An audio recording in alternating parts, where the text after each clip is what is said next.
ඔන්න ඔයාලට අලුතින්ම අරගෙන ආපු සී ඩ්‍රාමා එක තමයි මේ දවස්වල ongoing යන Blossoms of Power TV series එක.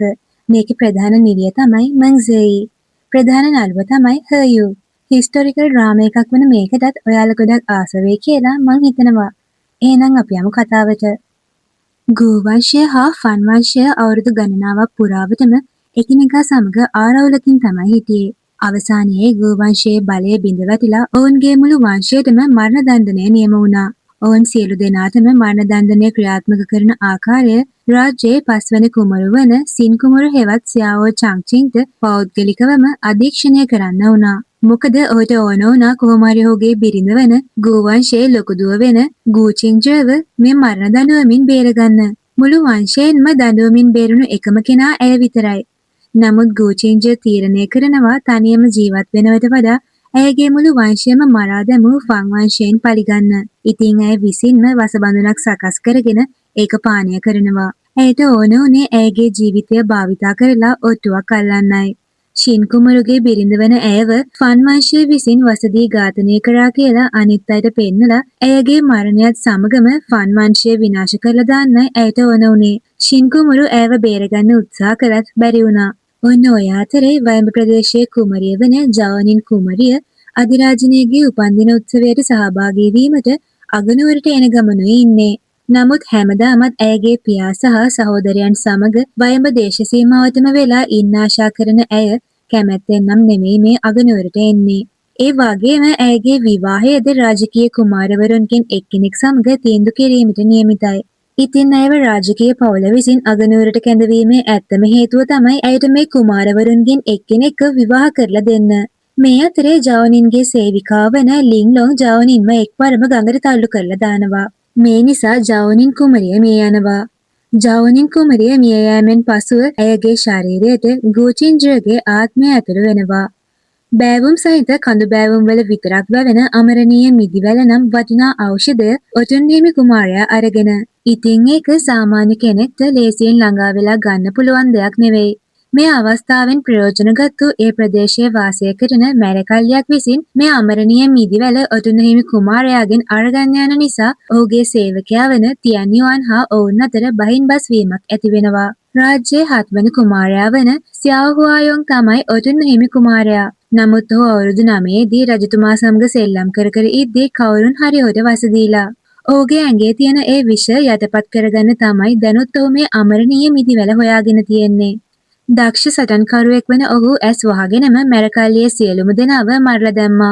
හැබැයි අමරණීය මිදිවැල වතුරට වැටුණු නිසා ඒක අරගන්න ඔහුත් වතුරට පැන්නා. ඔටුන්හිමි කුමරු නැවත ගොඩට එද්දී ඉවුරට ගහගෙන ඇවිල්ලා තිබුණු ජවනින්ව ඔහුට මුණ ගැහුණා. ඇයගේ ඉන පළඳනාවේ මුද්‍රාවෙන් ඔහු අඳුරගත්තා මේ ඉන්නේ ජවනින් කුමරිය කියලා. ඇයගේ ජීවිතය බේරගන්න අමරණීය මිදිවැල ඇයට දීලා ඔහු එතනින් පිටව ගියා. ජවනින්ට නැවත සිහියාවට පස්සේ ඉන්න පිරිස දැකලා ඇය කලබල වෙනවා. මොකද දැන් මේ ජවනින්ගේ ශරීරයේ ඉන්නේ ගෝචින්ජර්ගේ ආත්මයයි. ඇය වහාම සේවිකාවකට කියලා කණ්ණාඩියක් අරගෙන මුහුණ බලනවා. එතකොට තමයි ඇයට වෙලා තියෙන දේ තේරුනේ. නමුත් වාසනාවකට වගේ ඇයට ගෝචින්ජර්ගේ මතකයන් වගේම මේ ශරීරයේ ඇත්ත අයිතිකාරිය වුණු ජවනින් කුමරියගේ සියලුම මතකයනුත් තියෙනවා. හැබැයි ඇත්ත ජවනින් කියන්නේ සාපේක්ෂව මෘදු, ටිකක් බොළඳ හා සරල ගති පැවතුම් තිබුණු තරුණියක්. නමුත් දැන් මේ ඉන්න ජවනින්ගේ ඇඟේ ඇත්තටම ඉන්නේ ගෝචින්ජර් නිසා ඇය ඉතා තියුණු, උපායශීලී, ඒ වගේම සුවඳ දුම් හදන්න පවා දන්න, වෙන වෙනම පුද්ගලයන්ගේ සුවඳවල් වෙන වෙනම හඳුනගන්න පුළුවන්, ටිකක් සැර ගති පැවතුම් තියෙන, කාටවත් යටත් නොවන චරිතයක්. ඉතින් දැන් මේ ජවනින් ඇතුලේ ඉන්නේ ගෝචින්ජර් කියලා දන්නේ නැති ඇයගේ සේවිකාවන් ජවනින්ගේ මේ වෙනස් වීම දැකලා පුදුම වෙනවා. ඉතින් ඇය මොයුගෙන් දැනගන්නවා ගෝ පවුල සමූල ඝාතනයෙන් ටික දවසකට පස්සේ ශින් කුමරුගේ බිසව වූ ගෝචින්ජර්ට වසදී මරා දැමීමේ වරදට ෆන් වංශයමත් මරා දැම්ම කියලා. එතකොට ජවනින්ට තේරෙනවා ඇය බීපු වසබඳුනේ ඇත්ත හේතුව ශින් කුමරු ඇත්තටම තේරුම් අරගෙන ෆන් වංශයට දඬුවම් කරලා කියලා. පස්සේ ජවනින් ඇයගේ සේවිකාවන්ට කියනවා ඇයව වතුරට තල්ලු කරපු ලින්ලොන්ව පන පිටින් හරි මැරිලා හරි හොයාගන්න ඕන කියලා. අනිත් අය හිතන් ඉන්නේ ලින්ලොන් ජවනින්ව බේරගන්නයි වතුරට පැන්නේ කියලා. කුමරිය මේ වගේ දරුණු ලෙස හැසිරෙන නිසා සේවිකාවන් පුදුම වෙනවා. අමරණීය මිදිවැලෙන් ඔටුනු හිමි කුමරුගේ විෂ හොඳ කරන්න බැරි වුණොත් ඔහුගේ හානි වෙලා තියෙන අභ්‍යන්තර අවයව ශක්තිමත් කරන්න පුළුවන් නිසයි ඔහු ඒක හොයාගෙන තියෙන්නේ. ජවනින්ට කවද ඉඳන්ද සුවඳදුම් හදන්න පුළුවන් වුණේ කියලා ඇයගේ සේවිකාවන් පුදුම වෙනවා. දෛවයේ විසින් ඇයට දෙවන අවස්ථාවක් ලබා දීපු නිසා මෙවර දේවල් පාලනය කරන්නේ තමන් විසින් කියලා ජවනින් හිතා ගන්නවා. රජතුමා විසින් ජවනින්ම මාලිගාවට එක්කගෙන එන්න කියලා එවපු මාලිගාවේ සේවකයා වන හුවන් ජොන්ක්ස් නැවතත් කරදරයක් ඇති කරලා මේ නපුංසකයා ඒ ප්‍රදේශයේ ඉඳපු තරුණියක්ව අරන් ඇවිල්ලා ඇයට අතවර කරලා ඉතින් මේ වරද සඳහා ජවනින් ඔහුට දඬුවම් කරනවා. ඔහුගේ ඉන්නේ සතුන්ව ආකර්ෂණය කරවන සුවඳදුම් පසුම්බියක් සේවිකාවට කියලා ගැටගැසූ ජවනින් ඔහුට අණ කරනවා තල්ලු කරලා දාන්න කලින් මේ කන්දෙන් ඔහුටම පනින්න කියලා. ඉතින් ඔහු කන්දෙන් පැනපු ගමන්ම කැලෑවේ ඉන්න දරුණු සත්තු ඇවිල්ලා ඔහුව කාලා දානවා. එතන ඉඳපු අනිත් නපුංසකයන් දෙන්න මේ දේ දැකලා හොඳටම බය වෙලා ඉන්නේ. ඔවුන් කුමරියට කියනවා නපුංසක හුවන් ජොන්ක්ස් මිය ගියේ එන අතරමඟදී අශ්වයාගේ පිටෙන් වැටිලා ඊට පස්සේ කැලෑ සතුන්ට අහු වෙලා කියලා අගනුවර අයට කියන්නම් කියලා ඔවුන් දෙදෙනා කියනවා. ඉතින් ඔවුන් දෙදෙනා බුද්ධිමත් උත්තරයක් දීපු නිසා ඔවුන් දෙදෙනාටම ජීවත් වෙන්න ඉඩ දෙන්න ජවනින් තීරණය කරනවා. ඔවුන් දෙදෙනා නගරයට ගිහිල්ලා ඇත්ත පවසමින් කටකතා පතුරවයි කියලා සේවිකාවන් ජවනින්ට කිව්වත් කුමරිය ඒ දෙයට වඩාත් කැමතියි. මොකද එතකොට අනිත් අයත් දැනගන්නවා කුමරිය එක්ක හැප්පෙන්න එච්චර ලේසි නැහැ කියලා. මේ හැමදේම ඔටුනු හිමි කුමරු බලාගෙනයි හිටියේ. රජතුමාගේ සේවකයාව පවා මේ විදිහට මරලා දාන තරම් ඇය කොච්චර එඩිතරද කියලා හිතන ඔහු කුමරියගෙන් ඔහු දීපු මිදිවැල ලබා ගන්න උපායක් ක්‍රියාත්මක කරනවා. ජියන්නාන් වල ධනවත්ම පුද්ගලයාගේ පුතා වන හුවෝෆු හයි විදිහට වෙස් වලාගෙන ඔටුනු හිමි කුමරු ජවනින්ගෙන් මිදිවැල ලබා ගන්න එනවා. ඔහු වෙළඳ පොහලක අයෙක් වෙලත් වංශවත් කෙනෙක් ගාවෙන් එන සුවඳක් ඔහු ගාවෙන් එන බව ඇය අඳුරගන්නවා. ඇත්තටම ඇයට අමරණීය මිදිවැල ලබා දුන්නේ මේ පුද්ගලයාමද කියලා කුමරිය දන්නේ නැති නිසා ඇය ඔහුට චෙස් ක්‍රීඩාව කරන්න ආරාධනා කරනවා. ඒකෙන් ඔහු දින්නොතින් මිදිවැල ඔහුට ලබා දෙන්න ඇය පොරොන්දු වුණා. නමුත් ඇයගේ උපක්‍රමයක් නිසා ඔහු පැරදුනා. තියන්යුවන් ඔටුනු හිමි කුමරුගෙන් අහනවා ජවනින්ව ආපහු පාරක් හම්බ වෙන්න ඕන නිසා නේද මේ පාරේ මිදිවැල නැවත ඇය ගාවම තියෙන්න ඇරලා ඔහු නැවත ආවේ කියලා. ඔටුනු හිමි කුමරු මේ ගමන ආපු එකේ ඇත්තම අරමුණ තමයි අගනුවරට එමින් ඉන්න ලියේ කුමරු රැගෙන එන විශේෂ ලේඛනය ලබා ගැනීම. ඉතින් මේ 9 වෙනි කුමාරයා වන සියාओ චාන්ගෙන් හෙවත් ලියේ කුමරුට මග දිගටම එක එක අය විසින් පහර දෙනවා. ඔහු ළඟ තියෙන ලේඛනය ලබා ගැනීමේ අරමුණෙන් තමයි මේ විදියට සතුරන් ඔහුට පහර දෙන්නේ. ඔහුගේ ආරක්ෂකයන් සියලු දෙනාම දැන් මිය ගිහින්. ඔහු විතරයි දැන් ඉතුරු වෙලා ඉන්නේ. ඒ ලේඛනයේ රාජ්‍යයේ අපරාධ සිදු කරපු සියලුම නිලධාරීන්ගේ නම් ඒ වගේම ඒ අපරාධ මොනවාද ඒ අපරාධ සිදු කළේ කොහේදීද හා කවදාද යන සියලුම විස්තරත් අඩංගු වෙනවා. ඉතින් ඔටුනු හිමි කුමරු හිතනවා ඔහුට වසදීපු සිද්ධිය සම්බන්ධ මොනවා හරි හෝඩුවාවක් මේ ලේඛනයේ ඇති කියලා. ඒකයි ඔහුටත් ඒ ලේඛනය ලබා ගන්න අවශ්‍ය වෙන්නේ. නමුත් ඔහු ලියේ කුමරුට උදව් කරන්න කලින්ම එතනට ජවනින්ගේ කරත්තය එනවා. ජවනින් අඳුරගන්නවා මේ ඉන්නේ ඇයගේ ඒ කියන්නේ ගෝචින්ද්‍රගේ ස්වාමියා වන සිං කුමරුගේ මල්ලී වන ලියේ කුමරු කියලා. කුමරියගේ අනකිරීමකින් තොරව ලියේව බේර ගැනීම ඇයගේ ආරක්ෂකයින්ට ඈ තහනම් කරනවා. ඔහුට උදව් නොකර එතනින් පිටවීමට කුමරිය තීරණය කරද්දීම ලියේ කුමරු ඔහුගේ හැඳුනුම්පත් මුද්‍රාව ඇයගේ කරත්තය තුළට එවනවා. ඒත් එක්කම කුමරියගේ සේවිකාව වන ජංජු ජවනින් කුමරියට කෑගගහ කියනවා මේ ඉන්නේ ලියේ කුමරු. ඔහු බේරගත්තේ නැතුව යන එක රාජද්‍රෝහී වරදක්. ඒ මගින් ඔවුන්ගේ මුළු වංශයම උනත් මරා දාන්න පුළුවන් කියලා. අවසානයේ ඔහු බේරගන්න ජවනින් කුමරිය තීරණය කරනවා. ඒ නිසා ඔටුනු හිමි කුමරු එතනින් පිටව ගියා. ලියේ කුමරු දන්නවා ඔහු මුද්‍රාව කරත්තය ඇතුළට එව්වේ නැත්නම් ඇය ඔහුව බේරගන්නේ නැහැ කියලා. කුමරියට ලස්සන මුහුණක් තිබිලත් හදවත මේ තරම් විෂ සහිත එකක් වුණු එකට ඔහු පුදුම වෙනවා. බරපතල තුවාල ලබා ඉන්න ඔහු සිහිසුන් වෙනවා. වෛද්‍ය දැනුම තියෙන මෝයු ඔහුගේ තුවාලයට මැහුම් දානවා. ජවනින් ලියේ කුමරුට සිහි නැති වෙන්න සුවඳදුම් තිබ්බත් ඔහුට බාගෙට සිහිය තියෙනවා. ඔහු වේදනාවෙන් දඟලමින් කුමරියගේ දෑත් ඊටම තදින් අල්ලන් ඉන්නවා. කුමරියගේ සුන්දරත්වය දැක්කට පස්සේ ඔහුට හැමම නිින්ද යනවා. ජවනින්ට තේරිලා ඇයගේ තාත්තා කලින්ම තීරණය කරලා කියලා ලියේ කුමරුට ජවනින්ව විවාහ කරලා දෙන්න. ඒකයි කලින් ජන්ජු ලියේ කුමරුව බේරගන්න කියලා ජවනින්ට බල කළේ. ෂින් කුමරුන් හා ලියේ කුමරුන් ඉතාම කිට්ටු සහෝදරයන්. ෂින් කුමරු ගෝ වංශයත් එක්ක තිබුණු බැඳීම් සියල්ල අතහැරලා දාලා දැම්මට පස්සේ ඔහුට බොහෝ දෙනාගේ සහාය ලැබිලා. ඔහු දැන් කැපී පෙනෙන පුද්ගලයෙක් බවට පත් වෙලා ඉන්නේ. ඉතින් ලියේ කුමරුව විවාහ කරගත්තොතින් ෂින් කුමරුගේ ආරක්ෂාව යටතේ ඉන්න නිසා මාලිගාවේ තියෙන කුමන්ත්‍රණ වලට අහු නොවි සාමකාමී ජීවිතයක් ජවුනින් කුමරියට ගත කරන්න පුළුවන් නිසායි කුමරියගේ පියා මේ විදිහට තීරණයක් අරන් තියෙන්නේ. නමුත් කුමරියට හොරෙන් ඇයගේ යහපත වෙනුවෙන් හරි ජන්ජු මේ විදිහට කටයුතු කරන නිසා කුමරිය ඇයට දොස් කියනවා. ජවුනින් කුමරියට අවශ්‍ය වන්නේ ඇයට පක්ෂපාතී ඇය කියන ඕනෑම දෙයක් තේරුම් ගන්න පුළුවන් සේවිකාවක්. ඉතින් Tamanගේ වරද තේරුම් ගත ජන්ජු ඊට පස්සේ ඒ වගේ වැඩ කරන්නේ නැතුව හදවතින්ම ජවුනින්ට පක්ෂපාතී වෙන්න පොරොන්දු වුණා. ලියේ කුමරුව අධීක්ෂණය කරලා ලබාගත් හෝඩුවාවන් ඔස්සේ ඔහු ලේඛනය හංගලා තියෙන තැනට ඔටුන්න හිමි කුමරු ගියත් ඒ වෙනකොටත් ඔහු පරක්කු වැඩි. ඔහුට තේරෙනවා ඔහුටත් කලින්ම මේ ලේඛනය අරගෙන තියෙන්නේ ජවුනින් තමයි කියලා. මේ ලේඛනයෙන් එන සුවඳ ලියේ කුමරුගේ සුවඳ නෙවෙයි කියලා ජවුනින්ට තේරෙනවා. මොයුවන් ජවුනින්ට කියනවා මේ ලේඛනය ඔටුන්න හිමි කුමරුට ඇරෙන්න ඇය විවාහ කරගන්න වෙනත් ඕනෑම කුමාරයෙකුට දුන්නොතින් ඔවුන් ඇයට ණය ගැති වේවි කියලා.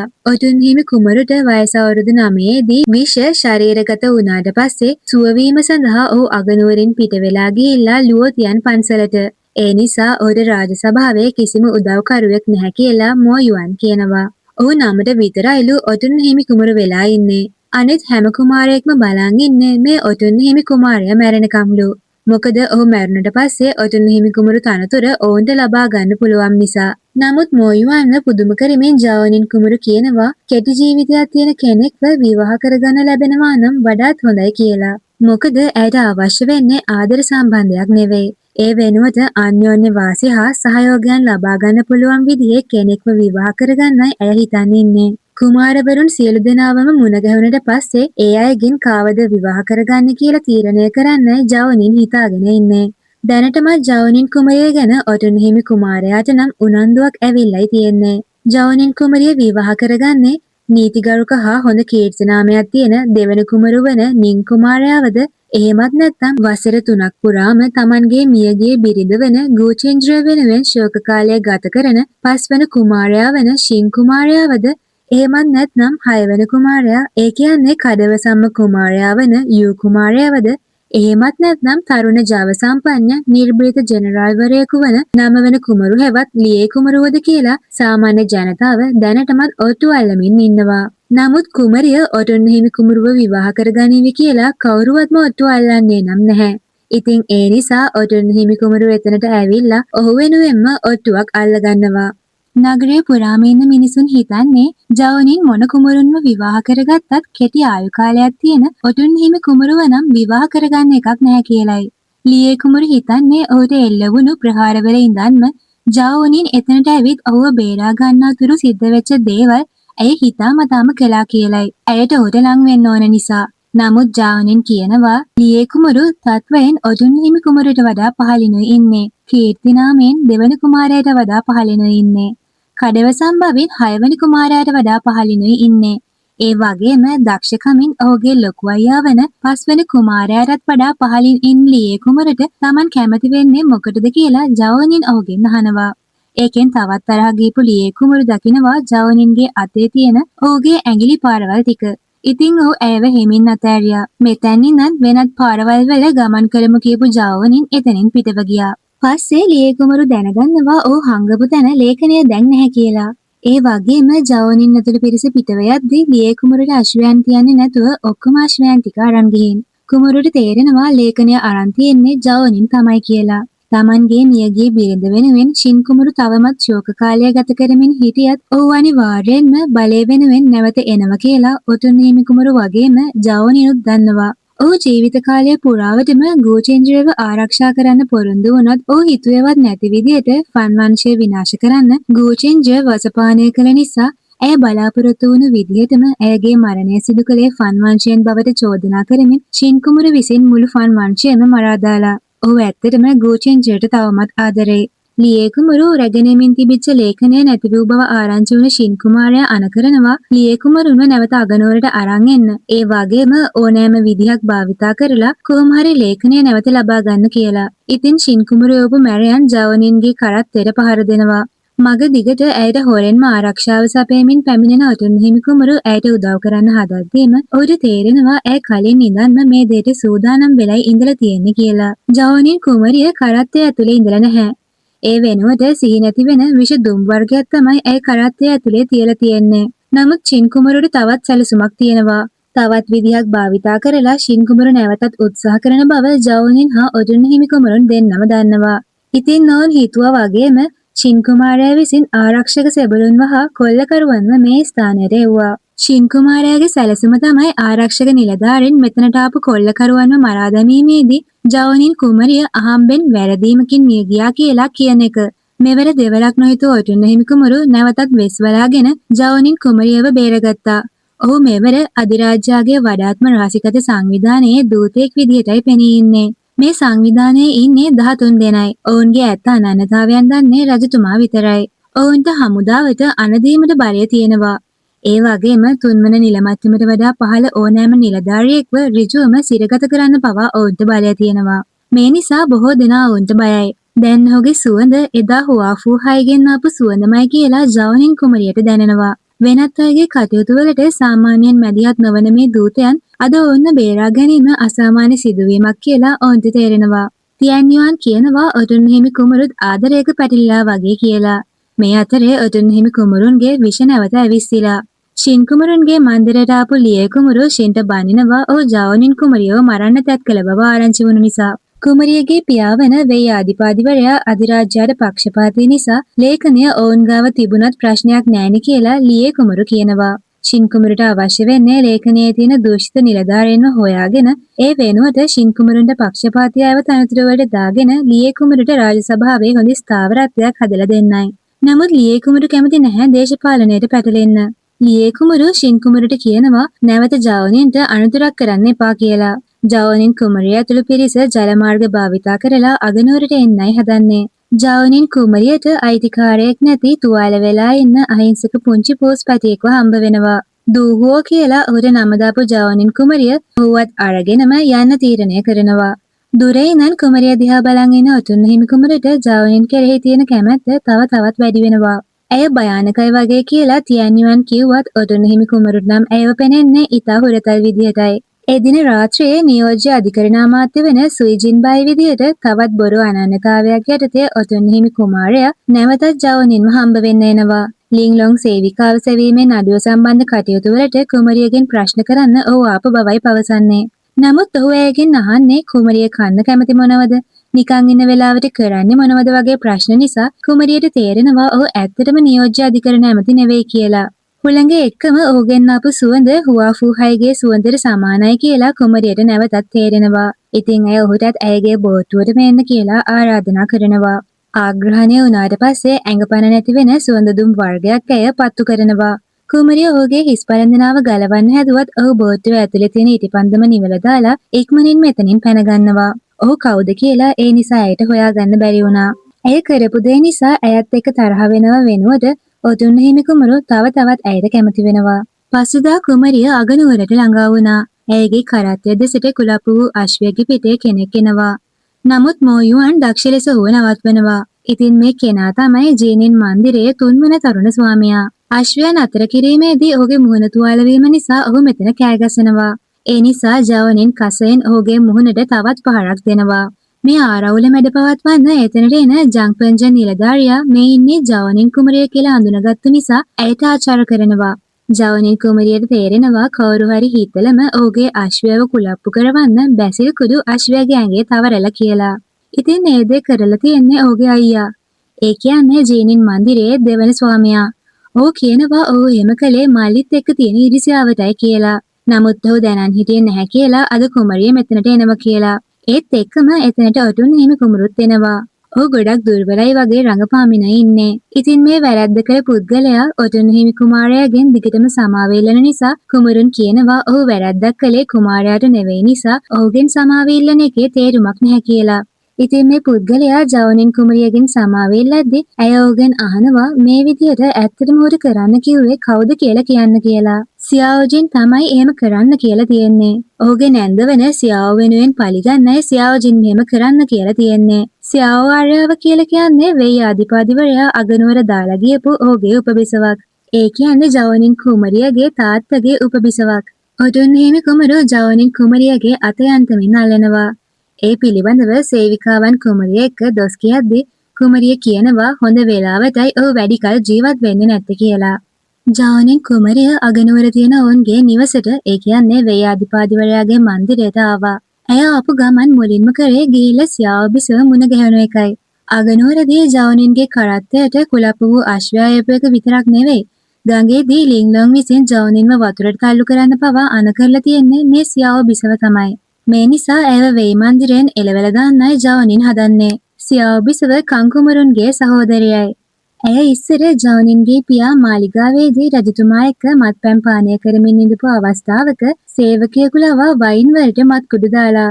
ජවනින්ගේ පියා මත් වුණාට පස්සේ ඔහුත් සමග බලෙන්ම යහන් ගත වෙලා. නමුත් ජවනින්ගේ පියා ඇයව උපබිසවක් විදිහටවත් බාරගන්න අකමැති වෙච්ච නිසා ඇය කටකතා පතර වෙලා වෙයි ආදිපාදිවරයා කිව්වා කියලා ඇයව ඔහුගේ සමාන බිසවක් ලෙසට විවාහ කරගන්නවා කියලා. ඉතින් මේ කටකතා වයම ප්‍රදේශයට පවා ගිහිල්ලා.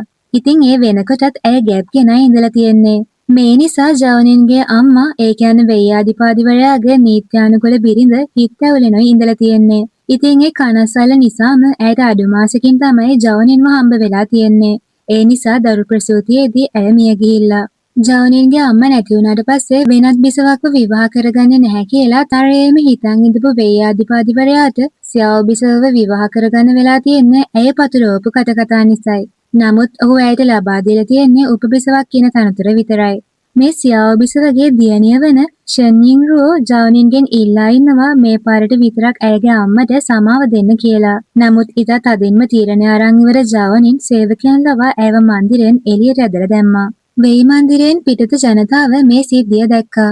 සියාව බිසව ඇත්තටම උපබිසවක් විතරයි කියලා ඔවුන් අද තමයි දැනගෙන තියෙන්නේ. කුමරියගේ මේ හැසිරීමට ඔටුන්න හිමි කුමරු තව තවත් ආශා කරනවා. ඔහුට හොඳටම විශ්වාසයි ඇය විසින්ම අර ලේඛනය අනිවාර්යයෙන්ම ඔටුන්න හිමි කුමරුන්ටම ලබා දෙනවා කියලා. ඔටුන්න හිමි කුමරුට ගොඩක් ආදරය කරන අධිරාජ්‍යා පොඩ්ඩක්වත් කැමති නැහැ ඔහු මහන්සි වෙනවටවත්. ඉතින් අධිරාජ්‍යාම තමයි ඔටුන්න හිමි කුමරුන්ව බලන්න ඔහුගේ මාලිගාවට හැම වෙලේම යන්නේ. ඔහු ඔටුන්න හිමි කුමරුට කොයිතරම් ආදරය කරනවද කියනවනම් ඔටුන්න හිමි කුමාරයාගේ මව වූ අධිරාජිනිය මිය යෑමෙන් පසුව අධිරාජ්‍යයා වෙනත් කිසිම බිසවකට අධිරාජනීය තනතුර ලබා දුන්නේ නැහැ. මොකද ඔටුන්න හිමි කුමරුගේ තනතුර එතකොට කාටවත් වෙනස් කරන්න බැරි වෙන නිසා. ඒ විතරක් නෙවෙයි රජතුමාගේ හැම පුතෙක්ගෙම ඒ කියන්නේ සියලුම කුමාරවරුන්ගේ නම් වල තිබුණු හුවා යන නම වෙනුවට චං යන නම ඔවුන්ට දීලා ඔවුන්ගේ නම් වෙනස් කරලා. නමුත් ඔටුන්න හිමි කුමරුන්ව විශේෂයක් බවට පත් කරමින් ඔහුගේ නමේ විතරක් හුවා යන වචනය ඉතුරු කරලා. පොඩි කාලේ ඉඳන්ම හැමදේටම දක්ෂ ඕනෑම දෙයක් ඉතා ඉක්මනින් ඉගෙන ගන්න ඔටුන්න හිමි කුමරුට තමයි අධිරාජ්‍යා වැඩිපුරම ආදරේ. ඔටුන්න හිමි කුමාරයාට පොඩි කාලේ ඔහුට වස දීපු කෙනාව තාමත් හොයාගන්න බැරි වෙලා. ඉතින් ඒ නිසා ඔටුන්න හිමි කුමාරයාට ඕන කරන්නේ ඒ කෙනාව හොයාගන්නයි. මොකද ඒ කෙනා රජතුමා ළඟම ඉන්න කෙනෙක් නම් ඔහු අනිවාර්යෙන්ම අනාගතයේදී රජතුමාට හා රාජ්‍යයට අනතුරක් කරන්න පුළුවන්. ජවනින් කුමරිය අධිරාජ්‍යාව හා අධිරාජ්‍යාගේ අම්මා වෙන මහා අධිරාජනීය ඇතුළු රාජකීය පවුලේ අයව මුණ ගැහුණා. 6 වෙනි කුමරු ජවනින් කුමරියව ඔහුට කැමති කරවගන්න දැන් ඉඳන්ම උත්සාහ කරනවා. අධිරාජ්‍යයාගේ උපබිසවවරුන්ට ඕන වෙන්නේ ඔවුන්ගේ පුත්‍රයන්ට මේ ජවනින්ව කොහොම හරි විවාහ කරවල දෙන්නයි. ඉතින් ජවනින් රජතුමාගෙන් ඉල්ලා සිටිනවා ඇයට අවශ්‍ය වන්නේ ඇය ආදරය කරන කෙනාව විවාහ කරගන්න කියලා.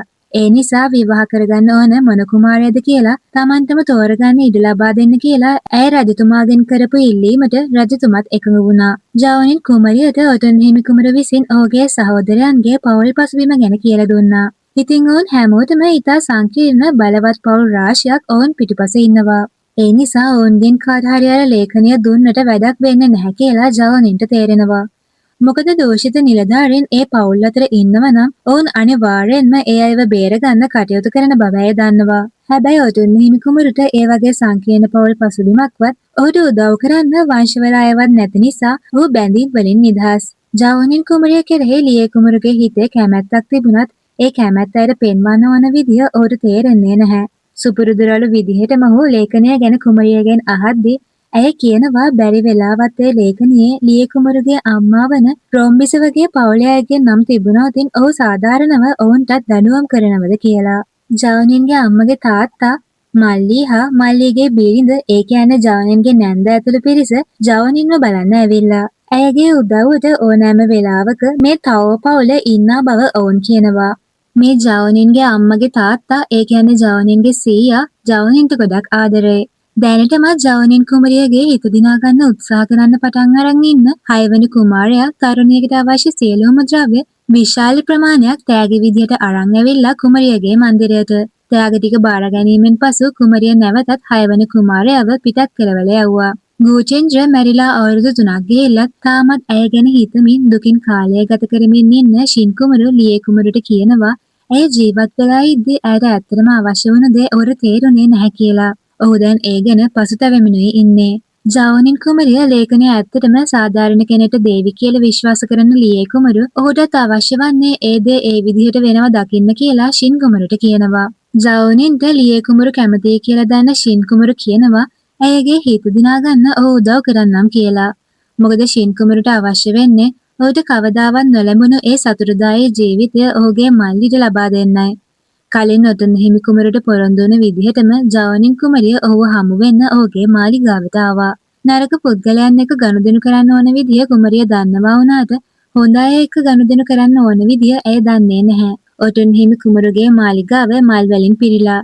ජවනින් කුමරියත් මල් වලට ගොඩක් ආසයි කියලා කිව්වහම ඔටුන් හිමි කුමරු කියනවා පුදුමයි. ඔහුත් පොඩි කාලේ ඉඳන්ම මල් වලට ගොඩක් ආසයි කියලා. ඒත් ඇත්තටම මේ මල් සූදානම් කරලා තියෙන්නේ කලින් දවසේ තියන්නිවාන් හා අනෙක් සේවකයන් විසිනුයි. ජවනින් කුමරිය අර ලේඛනය ඔටුන් හිමි කුමරුන්ට ලබා දෙනවා.